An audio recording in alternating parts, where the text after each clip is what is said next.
लगातार कभी संडे में होता है तो चर्च में घुसकर बदतमीजी करना कि जो भी गुंडा तत्व है, जो भी अराजक तत्व है, इनके ऊपर कड़ी कार्रवाई करनी चाहिए, क्योंकि ये जो लोग हैं इन पे छोटे मोटे मुकदमे नहीं है, इनको छेड़खानी तक के मामले इन पे दर्ज है, इन पे मारपीटाई के न जाने कितने मामले दर्ज है। ये धर्म की बात करते हैं, अपने धर्म के लोगों को न जाने कितना प्रताड़ित करते हैं, कई मामले इनके ऊपर, इनको तो जिला बदर की कार्रवाई इन पे होनी चाहिए। 5 दिनों से शासन प्रशासन को भी आह्वान कर रही हूँ, लोगों को भी आह्वान कर रही हूँ कि हम सबको पता है कि पूरे बिलासपुर में कुछ चंद लोग ठेकेदारी दिखाते हुए कि हम फलाना धर्म के ठेकेदार हैं, हालांकि हम भी हिंदू हैं, तो हमने किसी को अपनी ठेकेदारी नहीं दी है। ऐसी ना क्रिश्चियन समुदाय की ठेकेदारी किसी को मिली है, ना मुस्लिम समुदाय की ठेकेदारी किसी को मिली। अगर कोई ठेकेदार बन के बात करे तो ये समाज के लिए कहीं ना गड़बड़ बात होगी। और ऐसे ही कुछ चंद लोग लगातार कभी संडे में होता है तो चर्च में घुसकर बदतमीजी करना, मारपीट करना, महिलाओं के साथ अभद्र टिप्पणी करना, आपने दुर्ग में भी देखा जिससे से घटना सामने निकल के आई। हाल ही में नन वाला केस भी हमारे सामने हुआ, और उसमें प्रताड़ित होने वाले कौन लोग हैं? ये जिनको हिंदू हिंदू करते हैं वही हिंदू समुदाय के कोई यादव भाई है, कोई आदिवासी भाई बहन है, कोई दलित भाई बहन है। यहाँ जितने परिवार खड़े हैं कोई बहुत बड़े तबके से आए हुए लोग नहीं है। कृष्ण कुमार यादव है, दीदी सूर्यवंशी परिवार से आती है, तो दलित और आदिवासी और ओबीसी और तमाम जिनका भिंडोरा सरकार पीट रही है हिंदू होने का, उन्हीं हिंदू भाई बहनों को तो प्रताड़ित किया जा रहा है। और हम लोग भी कहीं भी जाकर के, किसी भी, हमारा देश विभिन्नताओं से भरा देश है, और ऐसे में हम कहीं भी जाकर के किसी भी जगह पे शामिल होते थे, एक दूसरे के कार्यक्रमों में शामिल होते रहे हैं। और ऐसे में कुछ चंद लोग लगातार हर संडे को, हर त्योहारों में, कभी कभी बीच बीच में लगातार ये धर्म को, मैं वही कह रही हूँ, संविधान से देश चलता है, संविधान सर्वोपरि है। संविधान के अंतर्गत सभी को अपने धर्म की, अपनी उपासना की, अपने पूजा पाठ की पूरी स्वतंत्रता है। और ऐसे में अगर आपको लगता है, मैं उनसे भी कहना चाहूंगी कि जो बरगलाए जा रहे हैं उनको भी कहूंगी, अगर आपको लगता है किसी पॉइंट पे कि कहीं कुछ गलत हो रहा है तो उसके लिए एक सिस्टम बना है। वो सिस्टम है कानून का, वो सिस्टम है एसपी आप आ जाओ, आप थाने चले जाओ, आप कलेक्टर को ज्ञापन दे सकते हो, आपका राइट है ये। लेकिन इसका मतलब ये नहीं कि मैं किसी घर में घुस करके किसी को रेप की धमकी दूं, कि किसी को मारने की धमकी दूं। सोशल मीडिया पे लगातार, सोशल मीडिया में भी देखा गया लाठियों के साथ, बहुत सारी, वही मैं कह रही हूँ कि लगातार प्रोवोक किया जा रहा है और कुछ भी उटपटांग पोस्ट लिखी जा रही है। समस्त को प्रभु जीशु ख्रीष्टर बहुमूल्य नाम बड़ा आंतरिक नमस्कार। आपण तो ऑलरेडी वीडियो क्लिप आपण देखिले, एठारे यही भौणी जनक जहाँ भी कहते ताकू मो बिल्कुल रिपीट करी ना, किंतु किसी विषय मु आपण मानकु निश्चित भाव कहि। देखो तो प्रिय बंधुगण, आजिकाली जो ख्रीस्टियन ताड़ना रही अच्छे ये कौन सी नुआ कथा नुहे। आउ एमाने भावती जे आमे माने धर्म परिवर्तन कर दउछु, प्रलोभन देकी धर्म परिवर्तन कर दउछु, डरे धमकेकी धर्म परिवर्तन कर दउछु। किंतु एई विरोधी मान को जतबले प्रमाण मगा जाए सेतबले सेमाने प्रमाण करि पारंती नहीं जे ख्रीस्टियन माने धर्म परिवर्तन करंती बोली। आउ एटा होची बहुत वर्ष पूर्वर एक गुजब रही आसी जे ख्रीस्टियन माने टंका देकी धर्म परिवर्तन कर दउछंती।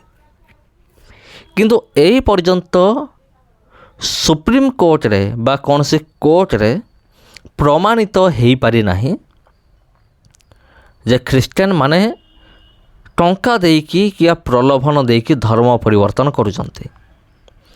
विगत दिन में किसी घटना जाइए आ विरोध मान कौन भाविले, चलो आमे ख्रीस्टियन मान को विरोध आमे केस करिबा, आमे ख्रीस्टियन मान को विरोध रे केस करिबा जे माने टंका देकी धर्म परिवर्तन करुचंती।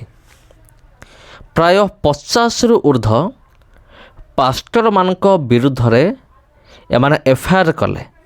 बजरंग दल लोक माने सामिल थिले, ता मध्यरे आरएसएस लोक माने भी सामिल थिले, ताको छाड़ी कि अनेक ख्रीस्टियन विरोधी माने थिले।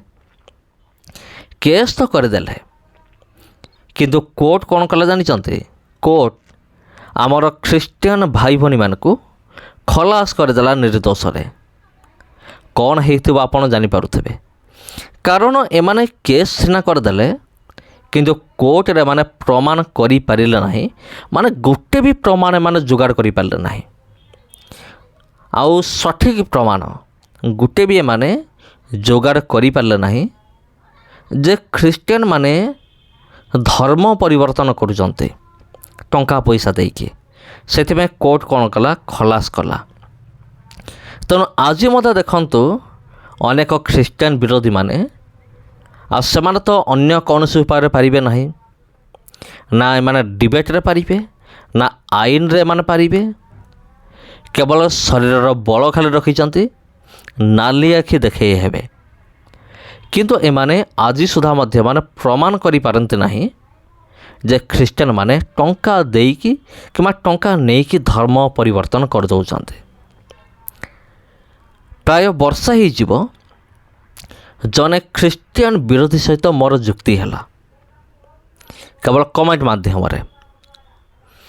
ଆଉ ସେ ଆମର ଖ୍ରୀଷ୍ଟିଆନ ସମାଜକୁ ଦୋଷ ଦେଇକି, ଆପଣ ଜାଣିଥିବେ ଯେଉଁଟାକି ଏମାନଙ୍କର ପୁରୁଣା ଡାଇଲଗ୍, ଯେ ତୁମେମାନେ ଚାଉଳ ବସ୍ତା ନେଇକି ବା ଦେଇକି ତୁମେ ଧର୍ମ ପରିବର୍ତ୍ତନ କରାକରି ହେଉଛ, ଟଙ୍କା ପ୍ରଲୋଭନ ଦେଇକି ଧର୍ମ ପରିବର୍ତ୍ତନ କରୁଛ। ମୁଁ ତାକୁ ପ୍ରମାଣ ମାଗିଲି, ଯଦି ତୁମ ପାଖରେ ପ୍ରମାଣ ଅଛି ତେବେ ପ୍ରମାଣ କର ଯେ ଖ୍ରୀଷ୍ଟିଆନ ମାନେ ଟଙ୍କା କି ଚାଉଳ ବସ୍ତା ଦେଇକି ଧର୍ମ ପରିବର୍ତ୍ତନ କରୁଛନ୍ତି। ଆଉ ସିଏ କ'ଣ କରିଛି ନା, କିଛି ଯେଉଁଠି ଚାଉଳ ମିଳୁଛି ଯେଉଁ ଦୋକାନରେ, ଆଉ ଡିଲରରେ ଯେଉଁଠି ଚାଉଳ ମିଳୁଛି, ତାର କିଛି ଫଟୋକୁ ଯୋଡ଼ିକି ନିଜେ ଭଏସ୍ ଓଭର କରିଦେଇକି ମାନେ ମୋ ପାଖକୁ ପଠାଇ ଦେଇଛି ଭିଡ଼ିଓଟା, ଯେ ଦେଖ ତୁମେ ଖ୍ରୀଷ୍ଟିଆନ ମାନେ ଏମିତି ଚାଉଳ ଦେଇକି ଧର୍ମ ପରିବର୍ତ୍ତନ କରୁଛ। ଯେତେବେଳେ ସେ ଭିଡ଼ିଓ ମୁଁ ଦେଖିଲି ମୋତେ ବହୁତ ହସ ଲାଗିଲା।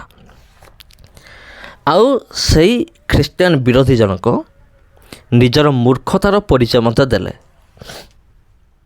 କିନ୍ତୁ କେବଳ ସେହି ସମୟରେ ନୁହେଁ, ଆଜି ମଧ୍ୟ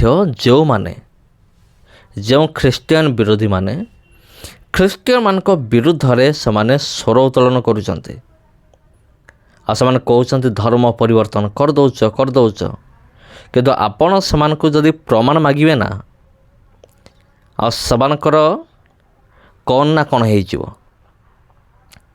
ଆଉ ଏମାନେ ଧର୍ମ ପରିବର୍ତ୍ତନର ପ୍ରମାଣ କରିପାରନ୍ତି ନାହିଁ, କିନ୍ତୁ ଖାଲି ଚିଲେଇ ହୁଅନ୍ତି ଯେ ଖ୍ରୀଷ୍ଟିଆନ ମାନେ ତୁମେମାନେ ଧର୍ମ ପରିବର୍ତ୍ତନ କରୁଛ। ଏଠାରେ ଭଉଣୀ ଜଣକ ଯାହା ବି କହିଲେ ପୁରା ବିଲକୁଲ କରେକ୍ଟ। ଆଉ ବଜରଙ୍ଗ ଦଳକୁ ଖ୍ରୀଷ୍ଟିଆନ ବିରୋଧୀମାନଙ୍କୁ ଏମିତି ଜବାବ ହିଁ ଦରକାର, ଯେମିତି ଭିଡ଼ିଓ କ୍ଲିପ୍ରେ ଥିଲା। ଆଉ ଅନେକ ଅନ୍ଧଭକ୍ତମାନେ, ଆଉ ସେମାନେ ତ ୟାର ଉତ୍ତର ଦେଇପାରିବେ ନାହିଁ, କେବଳ କମେଣ୍ଟ ବକ୍ସରେ ଆସିକି ଗାଳି ଗୁଲଜ କରିପାରିବେ, ନହେଲେ ଏମାନଙ୍କର କୌଣସି ଔକାତ ହିଁ ନାହିଁ। ଏମାନେ ପ୍ରମାଣ କରିକି ଦେଖାଇଦେବେ ଧର୍ମ ପରିବର୍ତ୍ତନ ହେଉଥିଲା ବୋଲି।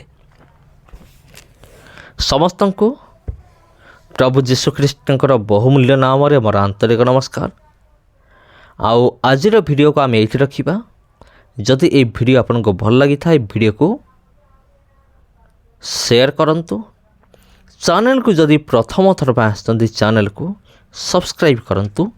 ଧନ୍ୟବାଦ।